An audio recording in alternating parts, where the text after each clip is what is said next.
Good afternoon, Prime Minister. My name is Ewa Krajewska, and I'm Councillor for the Canadian Civil Liberties Association. Prime Minister, I wanted to start off with the quick chronology leading up to the invocation of the Emergencies Act. On February 13th, you meet with the IRG around 4 p.m., correct? Yes. And then you meet with Cabinet the evening of the 13th, correct? Yes.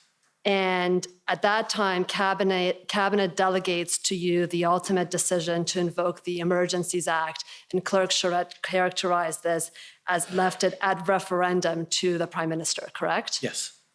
And you consult with your caucus the morning of the 14th, correct? Yes. And then with the First Ministers the morning of... Sorry, it was more of an informing caucus than consulting with them, but yes. Okay, that's fine. And then you consult with the First Ministers also the morning of the 14th. Yes. You speak to Mr. Jagmeet Singh and the Leader of the Opposition, Ms. Bergen, that same day. And you announce the invocation of the EA at a 4:30 press conference that afternoon, correct? Yes. Correct. And so the Emergencies Act is invoked on February 14th, and then the measures that are put in place under the Emergencies Act are enacted on February 15th, correct? Yes. And those, if I can put them as two buckets, the two buckets of measures that are invoked on the 15th, the first are there is now a prohibition on public assembly that may lead to a breach of the peace, correct? Mm-hmm. And the second are various economic measures that include the freezing of accounts of anyone who is involved in that public assembly that may lead to a breach of the peace, correct? Yes. Right.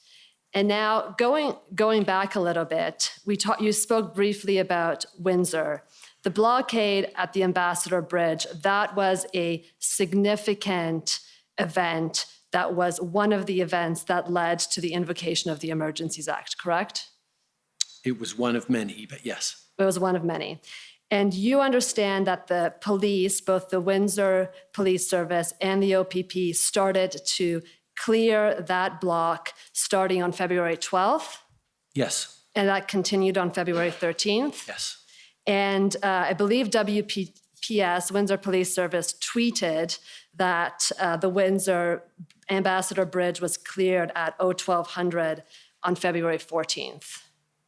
That sounds right. Now, with respect to Coutts, that was another blockade of a border that was causing you and the government a significant concern, correct? Yes. And you were informed by Premier Kenney on February 14th in the morning that the RCMP had started to make arrests the night before, correct? Yes. And that, in his words, the situation has been secured and they will now proceed with broader arrests and secure the border. You remember that? Yes. Okay. And in Alberta is one of the provinces that had in place or has in place a critical infrastructure legislation that protects critical infrastructure from blockades, including highways, correct? Yes. Now, the Ottawa demonstrations in the blockade, they don't get removed until later in the week of February 15th, correct? Correct. And for the purpose of that operation, the RCMP, the OPP, and the OPS, they form a joint command. Yes. And Prime Minister, you agree that the Emergencies Act and the orders enacted under the Emergencies Act, there was nothing in those orders that created the joint command. No. Right. Sorry. Yes, I agree that the Emergencies Act did not address creation of joint commands, although it did allow for the easy deputization of RCMP officers to enforce municipal bylaws and municipal rules without having to go through the usual processes that are required if they want to do that, which allowed for a greater integration. Correct. It did away with the administrative process that was taking some time of having the RCMP enforce local bylaws. So it did facilitate the coming together of those three forces. But the joint command in and of itself, that was something that the police could have created and could have done without the invocation of the Emergencies Act. Yes. Right. And we heard evidence from Commissioner Lucky of the RCMP that she had signed off on a plan to enforce and remove the protesters in Ottawa on February 13th, that she had confidence in, that she, the OPP, and the OPS had confidence in. Did you hear that testimony? No, I disagree with that. Okay, you disagree with that? Yes, I do not believe that the plan that was either signed off on supposedly by the RCMP or presented by the Ottawa Police Services on the 13th was in any real regards an actual plan for clearing the protests. And is this a plan that you saw, or that you were just spoken to about? I was spoken to about. I did not see it myself. Okay, and were you spoken to about it by Commissioner Lucky or by Minister Mendocino? I don't remember. You don't remember. But as at February 13th, your impression was that the plan that was in place at that time was not one that you or the RCMP had confidence in? It was not one that we had confidence in, no. Okay. All right. I will leave it there because I think there are other parties here that understand that better than I do. Okay. So in terms of the legal tools that were available in Ottawa, we heard evidence from Superintendent Bernier, who was the event commander for the Ottawa Police Services. You're familiar with that? Yes. Okay. He testified that he did not communicate to anyone that he needed, or the OPS needed, additional tools in order to implement their plan. Did you hear that evidence? In hindsight, yes, during this process. During this process. But at the time, you did not hear from OPS or Superintendent Bernier that the OPS required additional legal tools or legal resources. What we saw consistently was the occupation was continuing, and the ability of the police to resolve it was not there. Right, and you spoke about that earlier with Ms. Chowdhury, that both you, the government, and I think both Clerk Charette and Deputy Clerk Drouin all expressed the view that the view or even frustration that the police had not been using the legal tools available to them to remove the demonstrators. Or had not been able to use. Or had not been able to use those legal tools. Yes. Okay. And Prime Minister Brenda Lucki, the Commissioner of the RCMP, also on the 13th, she was of the view that existing legal tools had not been exhausted, and she communicated this to the Chief of Staff to Minister Mendocino. Were you aware of that? I was not aware of that at the time. As we went around the virtual table at the IRG that day, the consensus from everyone, including the Commissioner of the RCMP, was clear that we were advancing on these extra tools. And as I said, I don't disagree with that assessment that not all tools had been used. That was part of the problem, that not all tools were being used to end this occupation. Right. And Prime Minister, we talked about the threshold for invoking a national emergency. You spoke about that briefly in your examination in chief. And you understand that other than the threshold in the CCLA Act, part of the test is whether the matter exceeds both the capacity and the authority of a province to deal with the matter. You understand that? Yes. And Deputy Clerk Drouin said that authority refers to legal authority and capacity refers to operational capacity. And you would agree with that? Okay, yes. And when I'm taking you back now to your press conference at 4:30 on the 14th.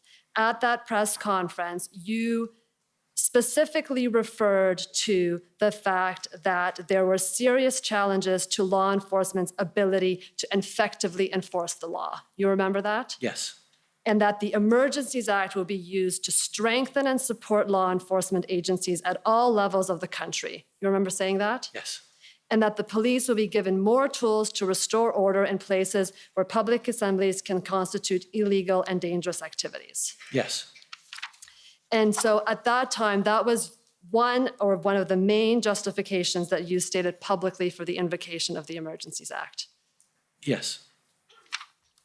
And that was, again, because many of your ministers and many of the people in the public service had expressed frustration with the police inability to exercise those legal tools. No, it wasn't just because people had expressed frustration.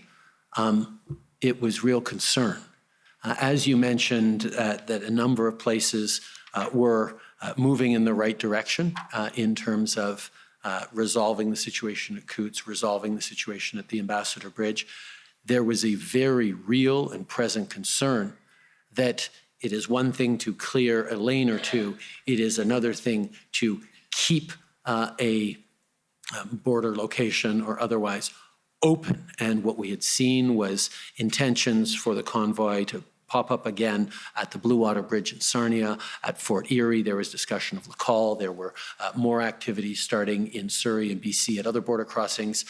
There was a ongoing concern that it wasn't just about ending the places that were there. It was ensuring that they simply didn't shift to another locale, because many of these convoy participants had come a long way across the country and were mobile enough to go to another nearby location. And so you were in a sense making sure it was almost preventative in terms of we remove them and we want to prevent them from relocating and restaging at another location. Would that be fair? Yes, that was a concern, but at the same time, there was very much a concern that it be temporary that we brought in, that we not keep the Emergencies Act in place for a minute longer than necessary. And when the RCMP suggested that they wanted it in place for 3 weeks, or they would need it in place for up to 3 weeks, we took that very seriously as a request, but we ended up saying, no, we're going to end it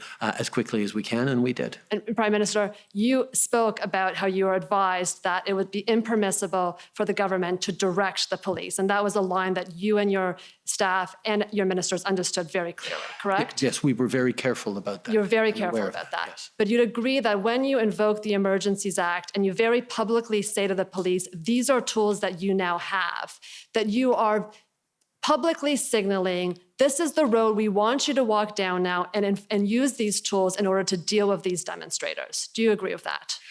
We were very clearly saying that we need to restore enforcement of the law and we need to restore public order. But as I said clearly a little earlier, in the situation of a theoretical blockade at Lacal, I was very clear with the Premier of Quebec and indeed in communications that if the public order emergency tools weren't necessary, they didn't need to use them.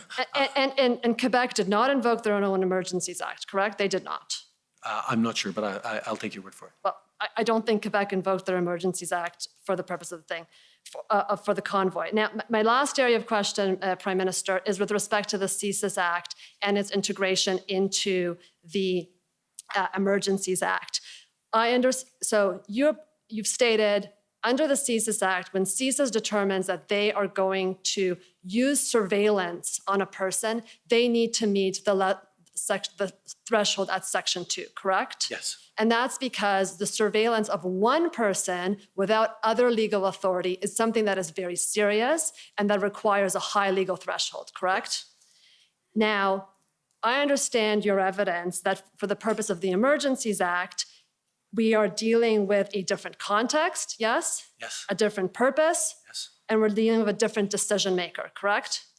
But I would put to you that when invoking the Emergencies Act, that threshold, the level of threshold of the security threat that must be met cannot be any lower than it is when CCIS is proposing to surveil one person, that the threshold is no different. Do you agree with that? Yes, I do. Thank you, Prime Minister. Those are my questions.